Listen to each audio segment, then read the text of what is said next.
ఎందు వ్యగ్రతని పొందాడని గుర్తు. నేను మీకు ఉదాహరణ చెప్తే బాగా పట్టుకుంటారు మీరు.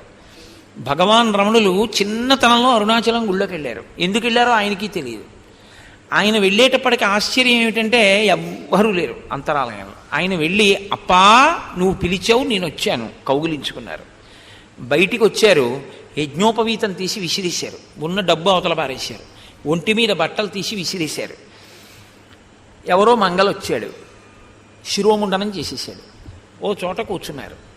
ఆయన సాధన ప్రారంభించారు. పిల్లలు వచ్చి ఆయన మీద రాళ్ళేసి కొట్టడం మొదలుపెట్టారు. శరీరానికి దెబ్బలు తగిలి నెత్తురు కారుతోంది.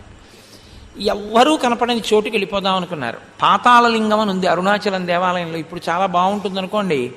ఆ పాతాళలింగం దగ్గరికి ఎవరు వెళ్ళేవారు కాదు. మీరు అక్కడ పాత ఫోటో ఉంటుంది, చూస్తే ఆశ్చర్యపోతారు. ముళ్ళ కంచెలతో ఉండేది.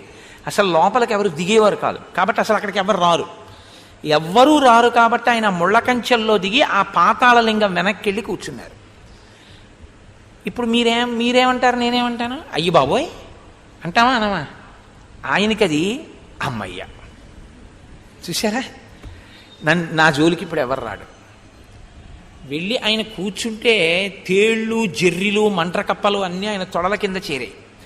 చేరి కరిచేస్తుంటే రక్తం అంతా కిందకి కారిపోయి అట్టలు కట్టేసింది.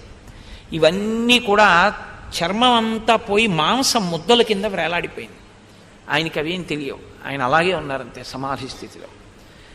మొదట సుఖమును కాదని ధీరుడై తర్వాత సుఖమా దుఃఖమా అన్న స్థితిని కూడా మరిచిపోగలిగినటువంటి స్థాయికి ఎదిగిపోతే అప్పుడు ఆత్మ అన్నది ఎరుకలోకి వస్తుంది.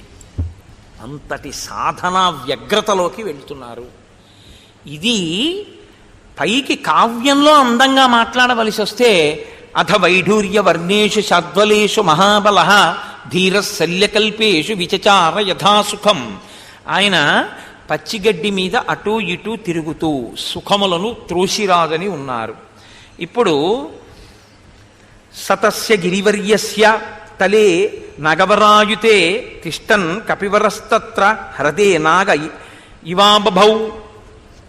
ఆ హనుమ ఒక పెద్ద నీటి మడుగులో మధ్యలో ఒక ఏనుగు నిలబడితే ఎలా ఉంటుందో, ఆ మహేంద్ర పర్వతం మీద నిలబడినటువంటి ఆయన అలా ఉన్నారు. ఇప్పుడు ఆయన సీతాన్వేషణము కొరకు, బాహ్య కథ అని ఒకటి ఉంది కదండి, సీతాన్వేషణము కొరకు లంకాపట్టణానికి వెళ్ళాలి. ఎలా వెళ్ళాలనుకుంటున్నారు, ఏ మార్గంలో వెళ్ళాలనుకుంటున్నారు? మహర్షి చెప్పారు, చారణాచరితే పథి. అంటే లైక్, కామెంట్ అండ్ సబ్స్క్రైబ్.